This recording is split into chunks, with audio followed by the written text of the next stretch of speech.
And I can tell you that since he has graduated, miraculous doors have opened for Daystar. In a way, I just talked to our international guy that handles all of our doors of opportunity to preach the gospel on satellites and over-the-air channels in every nation, 195 countries. And I told him, I said, Steve, is this unusual how many open doors that we're seeing over 2024 and even so far in 2025? And he said, I can tell you it's unprecedented. He said, I've worked, he'd worked for Daystar for 25 years. And he said, I have never seen the open doors that I'm seeing now. So I say all of that to say, if I know Marcus Lamb, he's doing whatever he can in that great cloud of witnesses to help me down here. And you and I both know he's very persistent. Did you hear that from Joe's talk? Just imagine that. There was something more than confidence in her tone. Pride, wrapped in an unsettling detachment from the turmoil surrounding Daystar. As I listened, it became clear. She was painting a picture of divine favor, while disregarding the very real outcry against her leadership. Her framing of Daystar's growth amid controversy raises pressing questions about accountability, humility, and whether she even acknowledges the concerns of those calling for her resignation. Joni Lamb's statement wasn't just an update on Daystar's reach. It was a declaration, one that seemed to mock her critics, rather than address their grievances. Instead of offering clarity on transparency or ethical leadership, she focused on Daystar's supposed success, implying that the ministry's expansion somehow invalidates concerns about integrity. She spoke of doors opening like never before, citing even the seasoned executives awe at the favor they were experiencing. But what does that truly mean?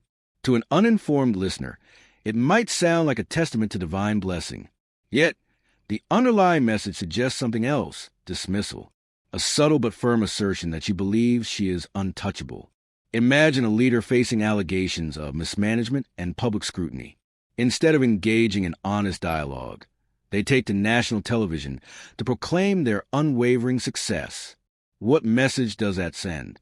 It tells people, I don't care what you're saying. I am winning, and there is nothing you can do about it. This is where the real issue lies. Confidence in God is admirable, but when confidence crosses into arrogance, when it's used to silence critics rather than engage them, it becomes dangerous. Joni Lamb's statement went even further, invoking the presence of Marcus Lamb in the great cloud of witnesses, as if to suggest divine endorsement of her leadership. This kind of rhetoric is concerning because it implies that opposition isn't just against her, it's against God's will. Is this the response of a humble servant of God? A true leader, especially in ministry, acknowledges concerns, engages with critics, and upholds transparency.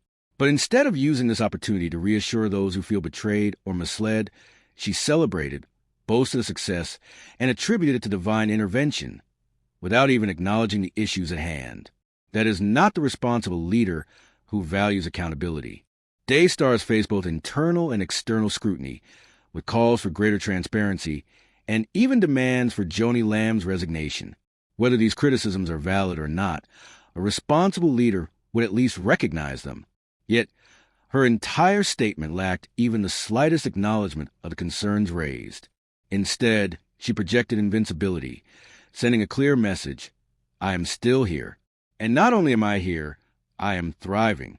This level of detachment is alarming because it shows a lack of empathy for those affected by the situation. A true leader does not silence opposition with success stories. They listen, engage, and seek to understand. Joni's approach does the opposite. It suggests that results matter more than relationships, that expansion is more important than ethics, and that growth is a sign of divine approval, regardless of the human cost. When we look at biblical leadership, we see a stark contrast. Figures like Moses, David, and Paul led with humility. Even King David, undeniably favored by God, did not use his victories to silence criticism. When confronted with his own failures, he repented openly and sought reconciliation. Proverbs 16, verse 18 warns, pride goes before destruction, and a haughty spirit before a fall. James 4, verse 6 reminds us that God opposes the proud, but gives grace to the humble. History has shown that when leaders begin to believe they are untouchable, they enter dangerous territory. The belief that divine favor grants immunity from criticism is a slippery slope, one that has led countless ministries into scandal, division, and collapse. Daystar stands at a crossroads. The network has undeniably been a force in Christian broadcasting, reaching millions worldwide. But no ministry can thrive long-term if it operates under a culture of pride and avoidance. The concerns about Joni Lamb's leadership won't disappear simply because she claims doors are opening. If anything, her statement has deepened the divide. What should she have done? She should have acknowledged the situation, reassured people that accountability matters, and invited open conversation. Instead, she delivered what felt like a victory lap. History is filled with leaders who allowed pride to cloud their judgment, only to watch their empires crumble. The story is always the same. Arrogance blinds, humility heals. Joni Lamb had a golden opportunity to demonstrate humility, to build bridges with those who feel unheard, and to foster transparency. Instead, her response came across as dismissive, defensive, and at times, even mocking.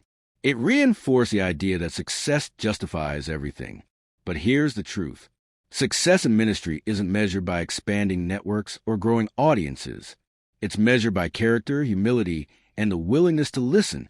Joni Lamb's statement was a missed opportunity.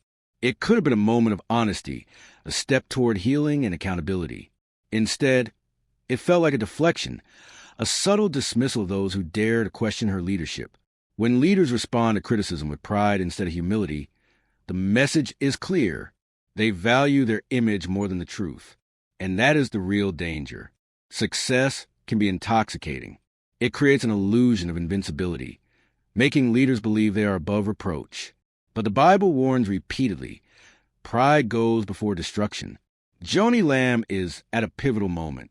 She can choose to listen, to humble herself, and to take real steps toward accountability. Or she can continue down the path of pride, risking not only her reputation, but the very foundation of Daystar itself. Because true success isn't about numbers. It's about integrity. And without it, any success is just a facade.